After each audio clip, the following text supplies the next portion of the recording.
All right, part 3 on this series on foam rolling. This is going to be a little bit more advanced for you in order to get more out of it. If you're already a well-versed, well-experienced roller, maybe you can add some of these to it to get more out of it, or maybe even rolling, you forgot about some of these things, some of the finer points. For demonstration purposes, we'll act like we're rolling the calf muscle right here. So again, we're starting just below the back of the knee on the gastroc, and deep to that is the soleus. Those are your calf muscle. And we're going to stop just as we get down towards that Achilles right there. Some more ways to get out of your foam rolling, some more things to get out of it, rather than just simply go up and down, up and down, up and down. As we go up and down, again, nice and slow. Remember yesterday we talked about the sectional aspect as well. Now watch my left foot. You see how I'm going into the range of motion of the ankle? Dorsiflexion, plantar flexion. You also have inversion and eversion. So what you can do as you're rolling is slowly go through these things, slowly roll the tissue. You'll create different tension. You'll create different directional force, lengthening the tissue, getting exposed to different layers if you also actively engage the tissue as you roll. Obviously, more thought into this. So you're not just mindlessly rolling. I'm also stabilizing with my core.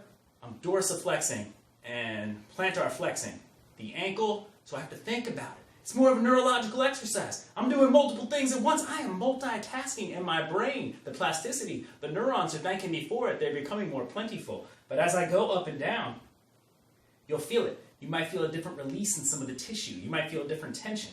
Same thing, as I'm going with the ankle through its range of motion, I can then also go side to side in that section too. Side to side. Ooh, feels good. So I'm rolling right here, and as I'm doing it, generally, I start to get released down in that ankle joint, because these are the muscles that act upon it, the fascia that directly acts upon it. If I go to the side, to the peroneal muscle right here, the one on the lateral part off your fibula, again, same thing. I can go more plantar flexion, dorsiflexion, but also into inversion and eversion. Different tensions on the tissue, different pull while I'm concurrently rolling it. It's almost like your own version of ART, active release therapy. So you can get more out of your rolling if you do this. One other aspect to all this is acknowledging that our body's connected. It's not just compartmentalized muscles attached to compartmentalized bones. Our whole body's connected by a soft tissue network called fascia. Fascia connects everything from the tip of your toe to the top of your head. That's why sometimes you can release someone's plantar fascia and all of a sudden the tension gets less in that suboccipital headache. They roll the bottom of their foot and all of a sudden they have mobility in their hamstrings, because all of this is connected. Taking that into knowledge, the middle of that, an anchor point for all of this, is the diaphragm, a muscle that moves up and down in your abdomen when you breathe, if you breathe correctly. Diaphragm going down on the inhale, out on the exhale. As that goes up and down, that creates more tension throughout the body. So think about that. The closer you get to it, the more directly you'll notice this, but you can work on any tissue with this. We'll move up to the hammy here. If I'm on the hammy, or actually we'll roll over for a different demonstration. We did the hammy yesterday. If I go on the quad right here, I'm just slowly rolling my quad. Remember, range of motion with the quad. I can bring it up into full knee flexion. Now I got that quad stretched. I can bring it down into extension. Now I got that quad extended. Different tension on the tissue. Now as you're doing this, you can find a spot. You hold on to a spot. Go ahead, abdominal breathe while you're there. Count it. Count on that. If you need to focus on that without moving, that's okay. Slight movement. Breathe in. Filling up the abdomen. Hold it. Breathe out through the nose.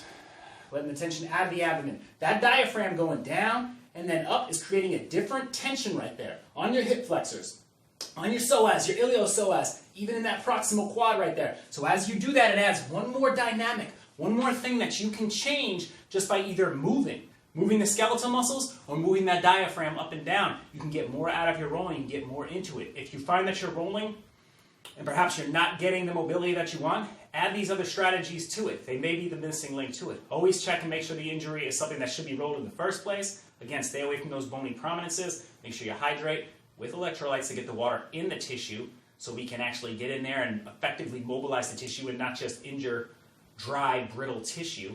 And then add these adjuncts right here. The range of motion of the area that you're rolling, and then concurrent inhale, exhale for that diaphragmatic breathing, creating different tensions throughout the body. So get after it with those techniques right there. 3 more ways to enhance your foam rolling.